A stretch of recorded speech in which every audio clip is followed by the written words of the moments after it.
Hi everyone. Well, this is the first video of probably a number over the coming weeks, maybe months. We just don't know at this time.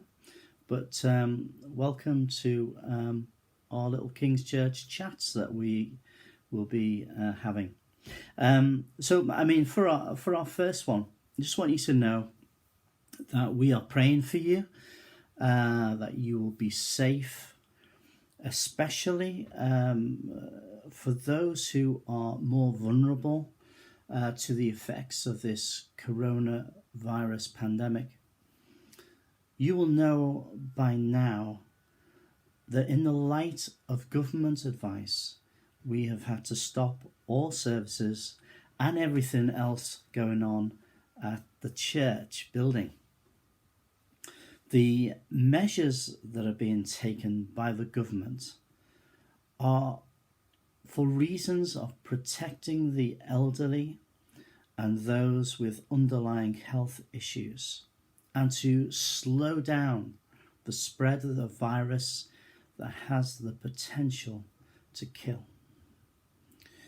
As an eldership team, we fully support the advice of the government, the scientists and the medical experts, and we would encourage everyone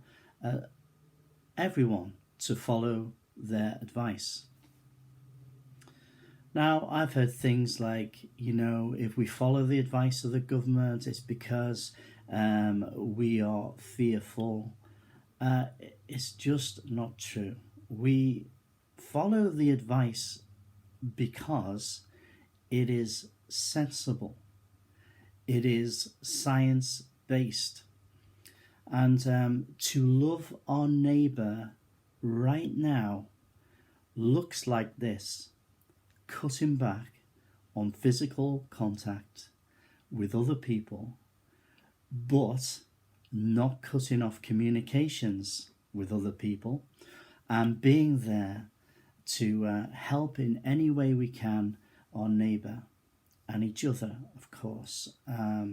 For example, shopping for those who are self-isolating. I was looking back and in a sermon that I preached, and this was 15 years ago, I said this: there are difficult times ahead, and if you are being swayed right now from your faith in God, then what's coming will cause you to lose faith altogether. If this church building was closed tomorrow, where would the church be? Would it continue to function as a church? And if so, how? We have always said the church is not the building, the church is the people. So if this building ceased to exist, or we were shut down by the authorities, what would you do? Where would you be? Would you just give up?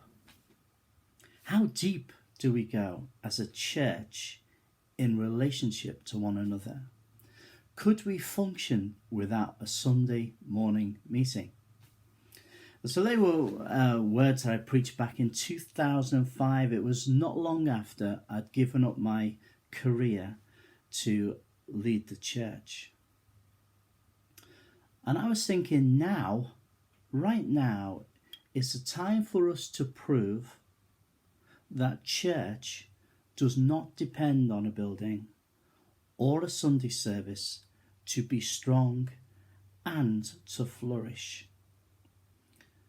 See, I believe that the strength of a church is found in its individual members, their relationship to the head of the church, Jesus Christ, and also our relationships with one another. So the challenge at this time is to stay connected with each other, continue to love and serve each other in the best ways we can, despite not being able to physically be together. Thank God for technology. I know we can talk give it bad press, and sometimes deservedly. But right now, thank God for telephones, social media, video links, and conferencing.